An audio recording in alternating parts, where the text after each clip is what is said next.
So the next section is called Government and a National. Le prochain point, c'est gouvernement et la perspective du gouvernement sur un régime national public d'assurance médicaments. On va regarder comment le gouvernement de l'Alberta parle d'un plan pour tout le monde et comment un tel programme sera utile pour les gens de l'Alberta. C'est un panel d'une seule personne, Michelle Evans. On vous demande de venir à l'avant, s'il vous plaît. Et je veux mentionner que le ministre de la Santé au fédéral et le ministre de l'Ontario a également été invité, mais on ne pouvait pas être des nôtres. Donc, nous sommes tout à fait reconnaissantes à Michelle Evans parce qu'elle a trouvé du temps pour être avec nous aujourd'hui. Et je vais demander à Sandra Azokar de bien vouloir venir à l'avant. Je voulais vous rappeler que je suis de l'Alberta moi-même et que oui, je porte la couleur orange, mais je porte orange et bleu parce que les Oilers sont dans la ligue, sont dans les finales. Sandra Azokar a travaillé avec une société d'équité en Alberta depuis 30 ans. Son expérience inclut le travail en tant que travailleur pour l'aide des enfants et bénévole avec la communauté chiléenne, avec le mouvement des syndiqués. Sandra est ici comme directrice des Amis de Medicare, des assurances de santé, et a été 6 ans sur le conseil et a fini en 2012. Merci. Merci. Je suis très heureuse d'être ici pour vous présenter notre prochaine conférencière, Michelle Evans. Michelle est pharmacienne qui a travaillé dans des petites pharmacies dans les communautés et aussi pour des grandes compagnies pharmaceutiques internationales. Elle a travaillé au sein du gouvernement de l'Alberta depuis plus de 10 ans. Elle a occupé plusieurs postes, principalement au ministère de la Santé, et elle a contribué à mettre à l'avant plusieurs initiatives de développement économique. Actuellement, en qualité de sous-ministre adjointe, elle est chargée des médicaments et soins médicaux supplémentaires et elle est également chargée des nouvelles priorités de sa division. Cette division est responsable de la couverture des médicaments et des soins médicaux supplémentaires, de la gouvernance et de l'administration du régime d'assurance maladie de l'Alberta et offre un leadership par rapport aux services de sang, à la politique sur les dons d'organes et de tissus, ainsi que par rapport à l'augmentation de la capacité au sein des services de soins actifs, laboratoire, dialyse et cancer. Elle est passionnée pour le système à l'Alberta et elle croit qu'il faut travailler en collaboration et établir des liens. Elle a une maîtrise en santé et une bachelier BA en pharmacologie de l'Université de Saskatchewan. Bienvenue, Michel.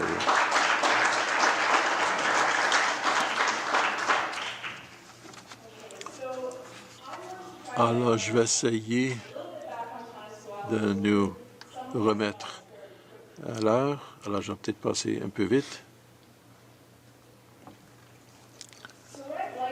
Ce que je voudrais faire, c'est de parler un peu des différences dans le système de l'Alberta par rapport au système dont nous avons parlé déjà aujourd'hui, parler des difficultés auxquelles nous faisons face au niveau de nos dépenses et au niveau des croissances, et ensuite parler un peu de où nous allons et ce qui se passe avec les décisions à travers le pays et peut-être vous donner quelques intuitions sur ce que je pense concernant un programme national est possible ou a de l'avenir.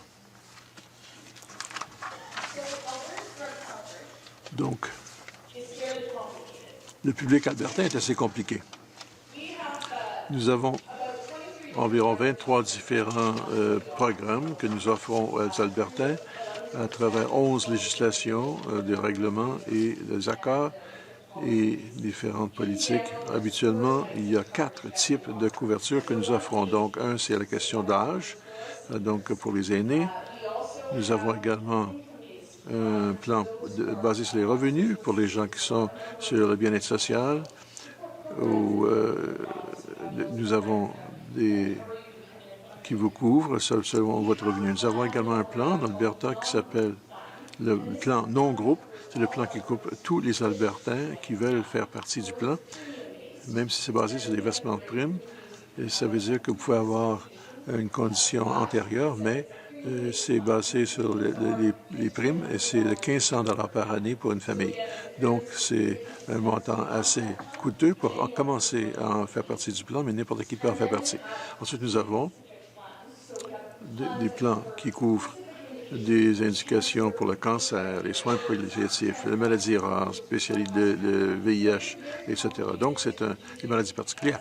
Donc, c'est un système assez compliqué qui a été développé au cours des années et nous cherchons à mieux faire ce qu'on peut pour gérer les patients à travers l'éligibilité et les programmes. Donc, ce sont les points communs, les différences pour savoir qui obtient quoi, mais habituellement, les plans ont tous les mêmes bénéfices. Il y a une certaine cohérence à ce niveau-là. Alberta a, en général, quand je regarde les données sur des dépenses par habitant, l'Alberta a le deuxième taux le plus élevé au Canada au niveau des régimes à différents médicaments au Canada. Donc, nous avons un plan général généreux par rapport à d'autres plans ou d'autres régimes. Nous couvrons une portion plus petite de la population. Nous consacrons beaucoup d'argent par habitant, mais on ne couvre que 20 des personnes. Alors, nous couvrons à travers cet ensemble de plans environ 900 000 Albertains des 4 millions de personnes qui sont là. Notre plan et nos frais sont influencés par les différents plans que nous avons, ou régimes que nous avons, pour le mettre en contexte. Pour le plan des aînés, les patients payent 30 des médicaments jusqu'à un maximum de 25. Alors, si vous connaissez le plan de Ontario, c'est un peu dans cette ligne-là, avec un maximum de 25 $ par ordonnance. Alors, quand on regarde toutes les provinces à travers le Canada, toutes les provinces même offrent certaines assurances payées par le public, mais l'Alberta assume la plus grande part des dépenses totales en médicaments sur l'ordonnance. Donc, une grande portion des frais, mais comme vous voyez, nous ne couvrons que 20 des gens qui sont les plus vulnérables. Tout le reste de couverture de médicaments se fait à travers des plans des employeurs ou par l'argent donné par les plans privés. Alors, je saute cet acétate, c'est un peu compliqué, mais une fois de plus, ça ajoute à ce que Jamie et d'autres ont présenté. Il y a des variantes quand on regarde les frais de poche, l'argent de poche. Payé par les différentes personnes selon le plan que vous suivez. C'est pour vous montrer des exemples de frais que les gens doivent payer pour une personne aînée qui gagne 44 000 et a un problème de médicaments de cardiovasculaire, et en Alberta, ils payeront moins peut-être que d'autres groupes qu'en Ontario, mais quand vous regardez différents groupes de population, si c'est un groupe à faible revenu qui est à couvert pour les mêmes séries de médicaments sur un non-plan, quand vous regardez la chose, ça vous montre un peu, simplement pour vous montrer un peu ce qui est, si vous pouvez voir les différents tableaux que nous avons établis. Alors, quand on parle de régime de médicaments, il faut comprendre le contexte dans lequel les gouvernements prennent des décisions, surtout par rapport au financement des différents volets du système de santé. Alors, vous voyez quelques éléments de notre budget provincial. On est en fait en train d'approuver notre budget pour l'année prochaine. Vous savez que l'Alberta fait face à une situation financière très difficile avec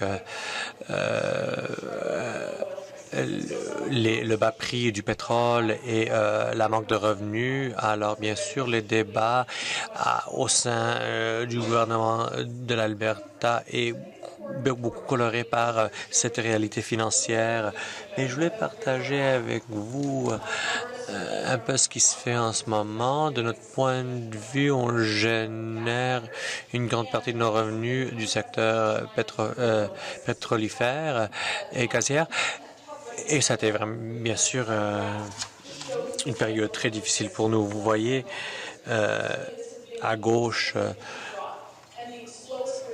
les montées et les baisses du prix de pétrole et en fait, les dernières années ont été vraiment les plus difficiles.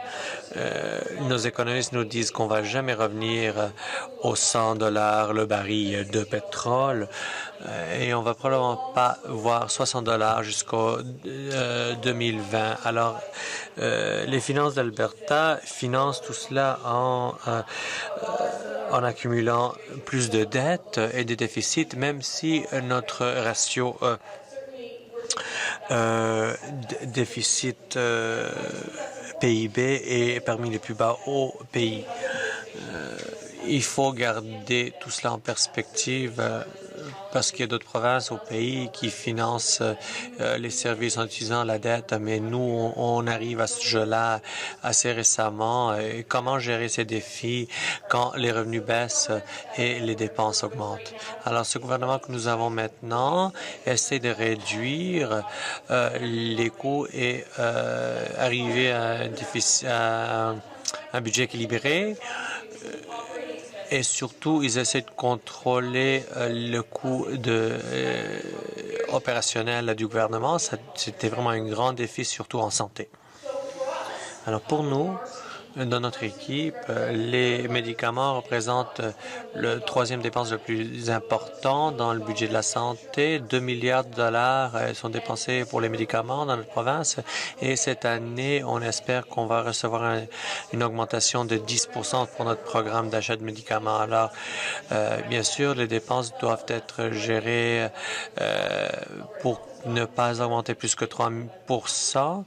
C'est ce qui est dans le budget, mais pour les pharmaceutiques, ça va être 10 parce qu'il y a des pressions vraiment très importantes. Il y aura bien sûr des décisions difficiles à prendre par rapport à ce qu'on ne financera pas dans l'avenir. Je ne vais pas passer beaucoup de temps sur ce diapo, mais ici, vous voyez les coûts qui continuent d'augmenter au sein du système de soins de santé.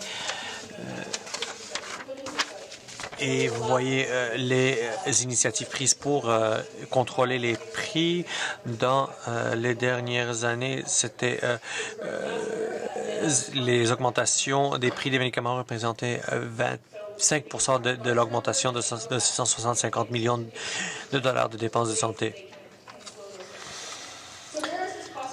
Alors, on s'en va où? D'où viennent ces pressions? Bien, ça vient de l'aspect les médicaments. Ça vient en fait des médicaments biologiques qui font une contribution très importante à la santé de notre peuple, mais en même temps coûtent très, très cher. On voit que l'augmentation dans les prix de ces médicaments sont de 17 Nous, bien sûr, nous couvrons ces médicaments pour certaines personnes à faible revenu, mais ça exerce des pressions importantes sur nos budgets. On essaie de trouver des alternatives à plus bas prix pour ces médicaments biologiques et comme ça gérer un peu l'augmentation des coûts. Un autre coût très important pour notre système a été celui lié au traitement de l'hépatite C. On parle de 66 millions de dollars pour les médicaments pour traiter l'hépatite C en 2015-2016. On pense que l'an dernier, ça va être un peu près le même chiffre. Et l'année prochaine, étant donné on donne accès aux patients avec des situations moins sévères, ça va doubler. Le coût va doubler. Alors, il y a il y a un coût très élevé, mais il y a aussi un grand bénéfice pour la population en général. Bien sûr, il y a un prix attaché à ce programme. Ce qu'on voit dans notre régime, c'est toute la question de l'éligibilité. Un point qui fait augmenter, bien sûr, les prix, c'est l'augmentation de la population des aînés. On a une population quand même assez jeune en Alberta, mais on a à peu près 60 aînés qui se joignent à la population des aînés en Alberta. Alors, plus d'aînés qui utilisent plus de médicaments, ça a un effet sur les prix et les budgets, c'est sûr. Mais c'est pas seulement les aînés, bien sûr. Ce qu'on a vu avec la récession et les difficultés économiques, On a eu des augmentations des individus qui reçoivent le bien-être social. On a vu aussi le chômage augmenter à 9 en Alberta et ça se reflète bien sûr dans nos régimes pour les gens à faible revenu. Alors vous voyez qu'il y a plusieurs pressions qui utilisent ces régimes-là et comment est-ce que ça fait augmenter les coûts. Alors qu'est-ce qu'on fait comme gouvernement? Ben, on pense bien sûr à 3 piliers stratégiques pour nos actions. On parle de l'utilisation adéquate fondée sur les données probantes. On essaie de gérer l'achat et l'établissement des prix.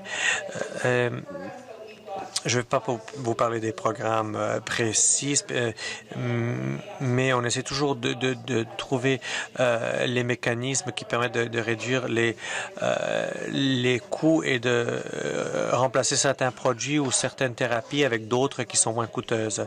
Et ça a un effet, bien sûr, sur nos dépenses de façon globale et ça nous permet de financer d'autres thérapies. Bien sûr, on a une approche à long terme pour travailler avec nos partenaires à travers le pays pour négocier de meilleurs prix pour nos médicaments.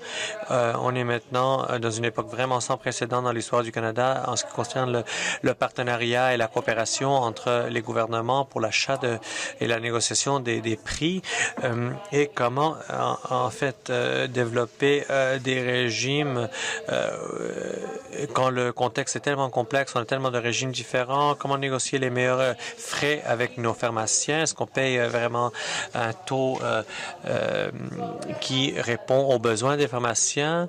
Alors, l'Alberta paye pas seulement les frais d'ordonnance aux pharmaciens, mais aussi des programmes qui encouragent les gens d'arrêter de fumer. On a vraiment des programmes extraordinaires en ce domaine et on est constamment en train d'évaluer, voir si ça marche et comment on peut améliorer ces programmes-là. Alors, pour vous donner quelques statistiques par rapport à cette alliance pan-canadienne de pharmaceutique, c'est une alliance des 13 provinces et territoires et des régimes fédéraux. On essaie de travailler tous ensemble pour avoir de meilleurs prix et on a eu quand même quelques réussites.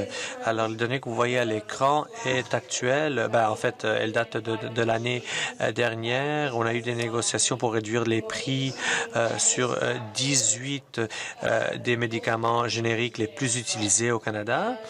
Et on a réalisé des épargnes de 712 millions de dollars en économie annuelle à l'échelle nationale. Dès la fin de février, on avait effectué plusieurs négociations. 10 n'ont pas réussi à atteindre un résultat, une conclusion avec les manufacturiers de médicaments. On continue. Les approches à long terme. Je viens de le mentionner, on a plusieurs plans en Alberta et même s'ils sont efficaces pour cibler des groupes particuliers, toutefois les régimes devront surmonter deux grands défis. Les voilà, vous les voyez à l'écran. D'abord, un segment de la population n'a pas accès à coût abordable au régime actuel offert par Alberta Health. Même si on a ce régime pour les individus qui n'ont pas de couverture, je l'ai mentionné tantôt, mais c'est pas évident pour tout le monde parce que c'est 1 500 $ par année. On voit qu'il y a beaucoup d'Albertains qui ont vraiment du mal à joindre les deux bouts et n'ont pas l'argent pour s'inscrire au régime qui coûte 1 500 $ par année. Et on essaie d'évaluer si on peut bien offrir les médicaments plus chers, comment est-ce qu'on fait la prise de décision, comment est-ce qu'on gère l'augmentation des prix, parce qu'on ne veut pas non plus utiliser un plus grand morceau du budget du ministère de la Santé. Alors, quand on parle de la structure des régimes, on parle de qui et quoi devrait être couvert. Il y a bien sûr le modèle universel qui se concentre à offrir des services à tout le monde ou plutôt un modèle personnalisé où on se concentre à offrir des services ciblant des sous-groupes, surtout les gens les plus vulnérables. Alors, vous voyez, c'est ce genre de discussion politique auxquels participent beaucoup des gens ici dans la salle, les chercheurs, les experts. Et on parle aussi, bien sûr, de la liste de couverture. Quels médicaments sont couverts et quels médicaments ne sont pas couverts? Quelles sont les conséquences si on ne couvre pas un certain médicament, si on diminue la liste? Et ensuite, comment financer cette couverture? Est-ce qu'on devrait avoir un financement public avec un budget préétabli où on a une limite, on a un cap sur l'augmentation et on essaie de mieux gérer les dépenses publiques?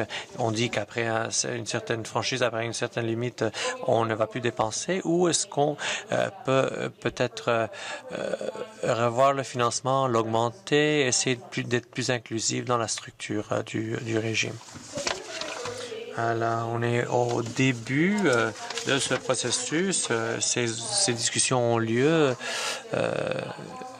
pendant que je vous parle ici. C'est pas vraiment une priorité de notre gouvernement en Alberta de s'adresser à la réforme des régimes. Quand on parle de l'importance d'un régime national d'assurance médicaments, on ne parle pas de cela au niveau des provinces. Et je ne sais pas si notre gouvernement l'a mis dans son plateforme électorale. Alors, un événement comme cette conférence est très important parce que ça aide à influencer les discussions qui vont avoir lieu dans l'avenir. L'assurance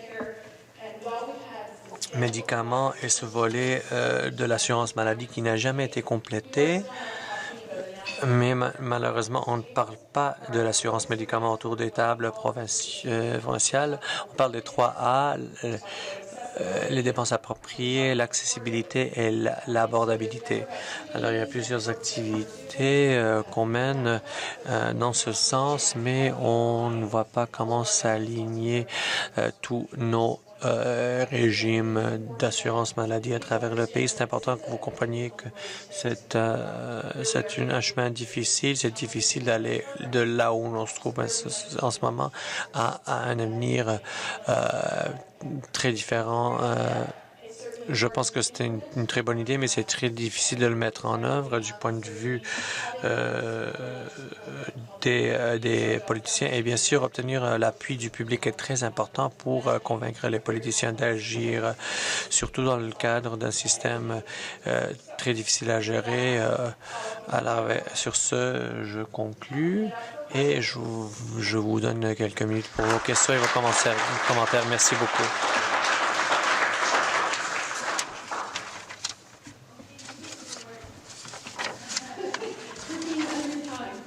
Alors, c'est vous, Michel, qui gagnez le prix pour la présentation la plus courte. Alors, on commence avec le micro 2, ensuite micro 1, on va aller d'un micro à l'autre. Tous les hommes sont au micro numéro 2 et toutes les femmes au micro 1. Micro 1, Tom Perry de l'Université de la Colombie-Britannique. J'apprécie énormément votre présentation. J'aimerais pouvoir poser cette question à votre ministre de la Santé et à votre premier ministre parce que je suis encore membre du MPD. Mais peut-être vous pouvez ramener ce message. Une des choses qui m'a le plus désappointé, c'est de penser qu'un gouvernement MPD dans une province avec beaucoup de défis comme l'Alberta ne prendrait pas plus de leadership sur cette question-là de l'assurance médicaments parce que j'espère que vous allez pouvoir transmettre ce message-là. C'est de contrer l'idée que plus de drogue, plus de médicaments et plus de dépenses est la meilleure façon de faire. Et en fait, ce n'est pas du tout le cas, surtout au niveau national. Il y a ce message sous-jacent comme en disant qu'en dépensant sur les forces armées, on va être plus sécure. Je ne sais pas que ce n'est pas nécessairement une métaphore très réussie, mais bon. un médecin qui n'est pas vendu serait d'accord. On ne sait pas comment traiter la plupart des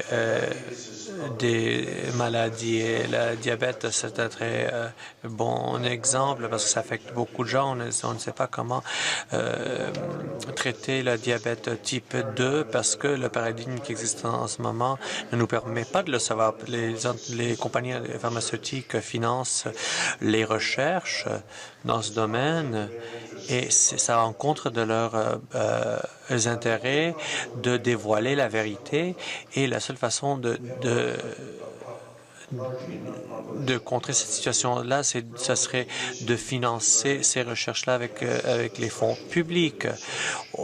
Alors, les recherches doivent être financées par l'État, mais le gouvernement, il n'y en a jamais eu un gouvernement canadien qui a voulu le faire. En Colombie-Britannique, on s'est approché avec les drogues pour l'Alzheimer pour savoir si c'était vraiment les bons médicaments et pour voir quel était le meilleur parmi ces médicaments. Ça a été saboté par le leadership politique de notre province et par l'industrie elle-même pharmaceutique. L'industrie l'a fait devant les fonctionnaires. Alors, j'espère que vous allez transmettre ce message-là à vos politiciens, mais aussi... Mais je me demande s'il y a quelque chose que vous pouvez dire là-dessus, si on va voir vraiment le leadership de nos gouvernements par rapport à l'assurance médicaments.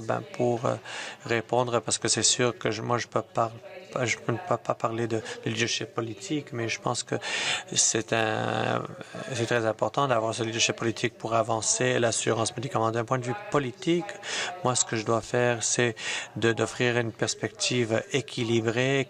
Voilà les approches, voilà les conséquences, qui bénéficient, qui ne bénéficient pas. Alors, je pense que le leadership politique est critique au succès de n'importe quel projet d'assurance médicaments. Micro 1. Sandra de Friends of Medicare, amie de l'assurance maladie. Je ne veux pas mettre des mots dans votre bouche, mais si je comprends bien, le gouvernement fédéral ne se penche pas en ce moment sur un projet d'assurance médicaments. Alors, on a entendu ce qui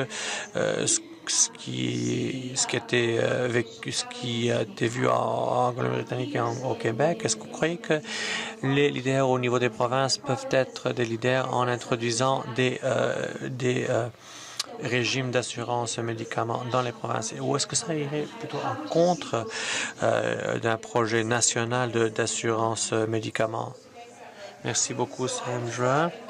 J'étais impliqué dans la stratégie de médicaments nationale quand elle a été créée en 2006. Et une chose dont je me souviens très bien, c'est la rapidité de la détérioration des relations entre les provinces et les gouvernements fédéraux.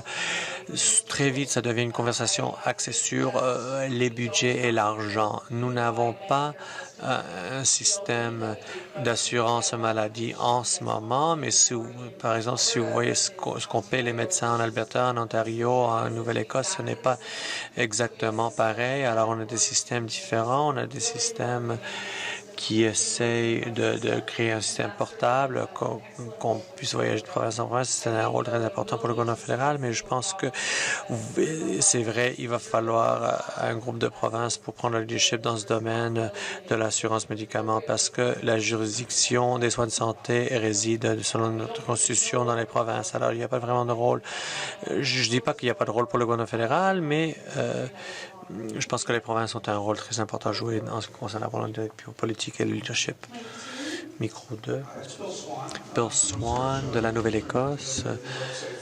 J'essaie de créer le site web Faces of Pharmacare pour avoir un récit qui va en contre du récit dominant. J'appelle l'époux de Rachel Lou. Il n'a pas écouté encore, mais je continue de l'appeler. En ce qui concerne l'Alliance pan-canadien, je vois ce chiffre 712 millions, 712 milliards, je ne sais pas.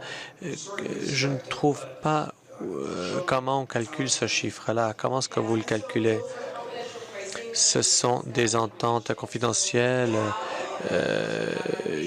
qui viennent des négociations avec les compagnies pharmaceutiques. J'espère qu'on va pouvoir donner plus de transparence. Notre façon de calculer, c'est un chiffre collectif qui vient des remboursements. Micro 1. Seulement les personnes au micro vont pouvoir poser des questions parce qu'il faut arrêter bientôt. Et si vous pouvez aller tout de suite à la question, ce serait vraiment génial. Micro 1. Je crois que dans l'optique d'identifier où il faut vivre comme millénaire, comme millennial, il faut peut-être se pencher sur quelles sont les responsabilités comme co-assureur, comme employeur, comme individu.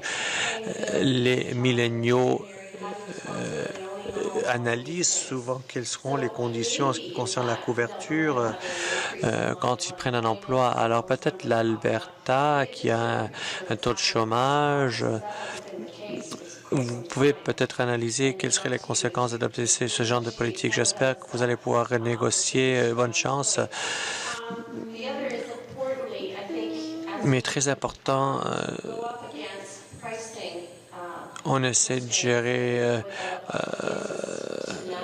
toute la question des prix. Qu'est-ce que vous avez trouvé quand vous essayez de faire la promotion des médicaments génériques au lieu des médicaments de marque? Qu'est-ce que vous trouvez dans vos négociations? Parce qu'en Ontario, par exemple, et aussi avec les ententes, les accords de libre-échange,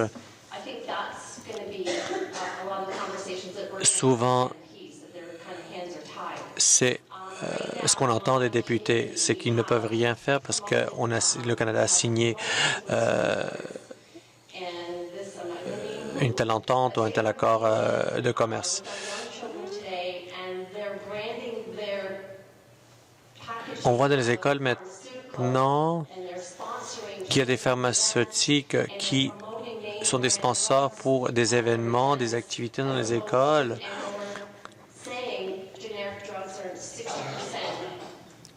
Au lieu de dire que les médicaments génériques peuvent être une option. Alors, ils sont déjà là avec nos jeunes parents. Ils parlent de marque. Oui, je pense que c'est un très bon commentaire, une très bonne question. Je vais revenir sur cette question-là des génériques, des médicaments de marque. Historiquement, l'utilisation dans les régimes publics a permis aux gens d'utiliser plus de génériques, mais je pense que ça change. L'industrie passe à travers une période où ils ont perdu beaucoup de patents, beaucoup de alors, on voit beaucoup de pratiques différentes de l'industrie, des certificats, des promotions, la non-substitution. Alors, il y a un grand défi pour nous et ça va être très difficile d'encourager l'utilisation des génériques dans l'avenir, mais c'est pas pour dire que nos prix pour les génériques sont extraordinaires. Je sais qu'on a beaucoup plus de travail sur cette question-là des génériques quand on se compare à d'autres pays. C'est pas seulement une question d'augmenter l'utilisation de génériques, mais aussi de diminuer les prix qu'on paye pour ces génériques. Merci. Micro 2. Oui, il y a beaucoup d'enjeux, beaucoup de questions soulevées par votre présentation. Je sais que vous essayez de voir le cas de l'Alberta, mais ça ne va pas se faire si on ne travaille pas ensemble de façon pan-canadienne.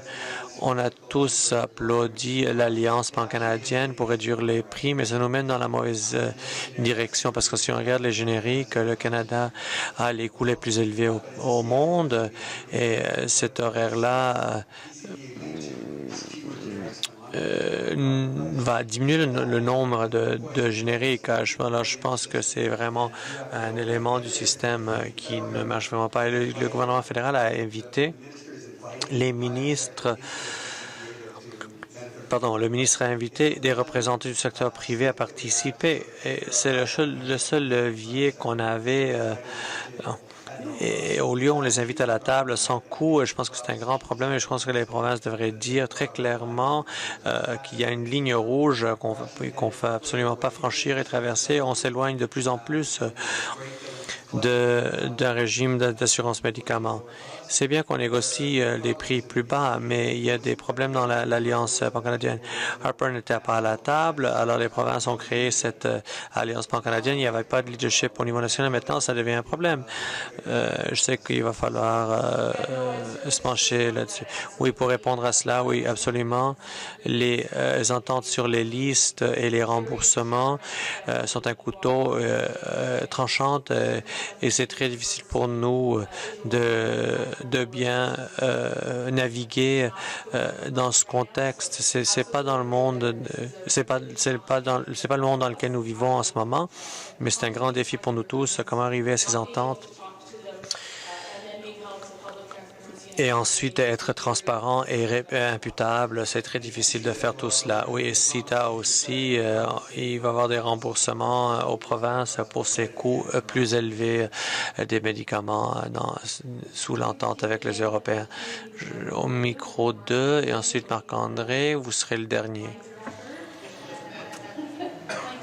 Micro 2, merci pour la présentation. C'est très intéressant d'entendre ce qui se passe en Alberta. En Colombie-Britannique, il y a un programme de prix référentiel. Le prix du médicament plus bas est couvert. Oui, c'est l'Alberta qui introduit le premier modèle de ce genre. On n'a pas utilisé ce prix. On a parlé de prix maximal. Notre première catégorie est introduite en septembre et on a une période de 4 mois de transition. C'est la première fois qu'on le fait. Et la deuxième partie, c'est qu'en Colombie-Britannique, il y a une certaine opposition des médecins. Est-ce que ça a bien marché en Alberta dans votre relation avec les médecins? Pour l'instant, parce qu'il y a eu beaucoup d'opposition en Colombie-Britannique, la catégorie que nous avons créée, c'était pour des médicaments pour l'estomac. Et il y a suffisamment de données, de preuves qui démontrent que ces médicaments sont semblables. On n'avait pas eu beaucoup d'opposition pour l'instant, beaucoup de résistance, mais je pense qu'à la longue, ça va être plus difficile et il faut structurer notre programme en apprenant les leçons des autres provinces. L'application en Colombie-Britannique est un peu différente. Merci. Marc-André. La pression monte. Voilà. Je suis entre vous et votre pas. Merci beaucoup, Michel, pour cette présentation. C'est bien que vous puissiez venir nous parler de petites choses que je l'ai mentionnées. D'abord, il faut faire plus de travail dans le domaine des génériques au Québec. Nous enlevons les limites des remboursements que les pharmacies peuvent recevoir. Les pharmaciens reçoivent une liste de remboursements qu'ils peuvent recevoir s'ils décident d'aller avec telle compagnie ou tel autre distributeur. Au Québec, le prix des génériques, c'est à peu près 25 des médicaments avec une patente et des médicaments de marque. Et ça a ajouté ça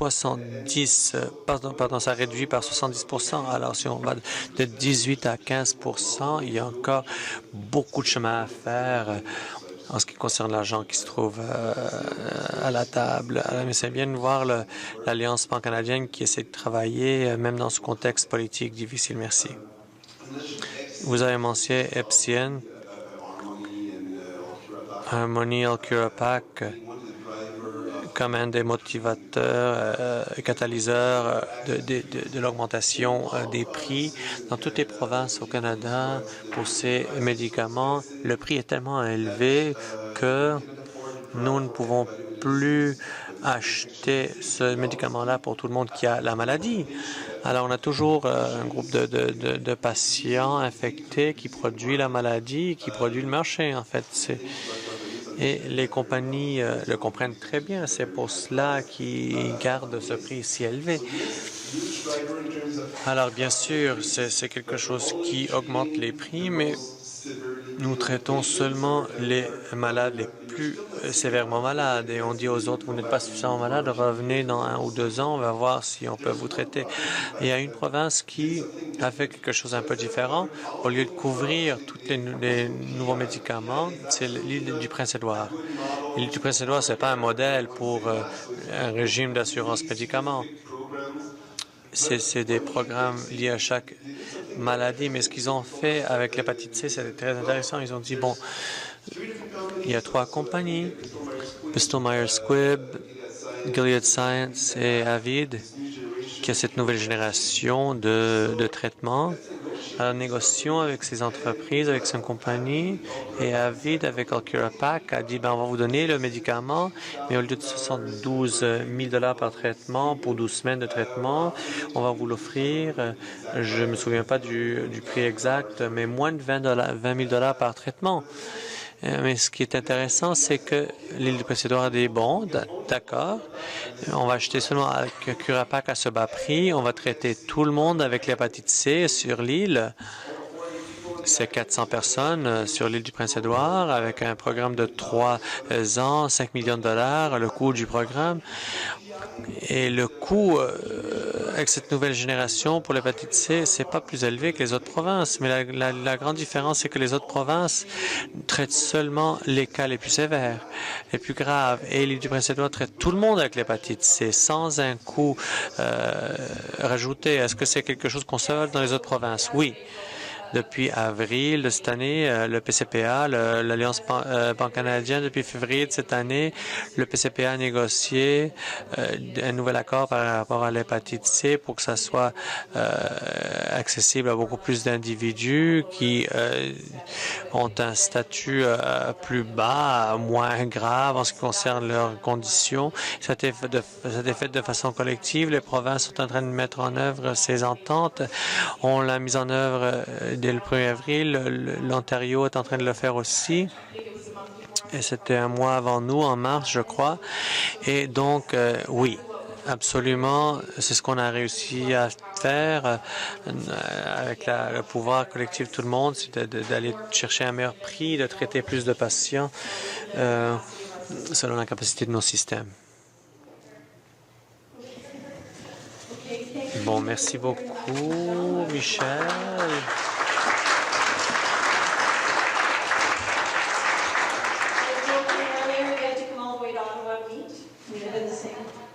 Je disais à Michel qu'il a fallu qu'on vienne à Ottawa pour se rencontrer, même si on habite la même province, mais bon.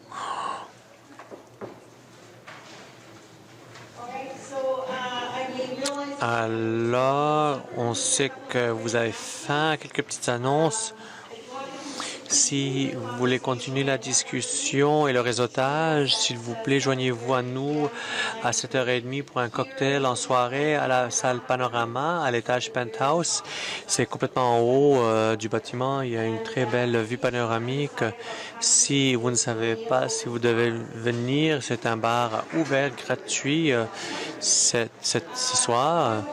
Et un dernier merci à nos présentateurs. Merci à tous les panélistes pour leur temps, leur expertise, leur talent, leur connaissance. Et merci à vous tous, vous le public, pour votre attention et vos questions et vos commentaires. Et je demanderai aux présentateurs d'aujourd'hui et le conseil d'administration de la coalition ici en avant de la salle pour une photo. Et demain matin à 9h, on recommence. Alors, à demain. Encore une fois, le CA et les présentateurs en avant de la salle. Merci.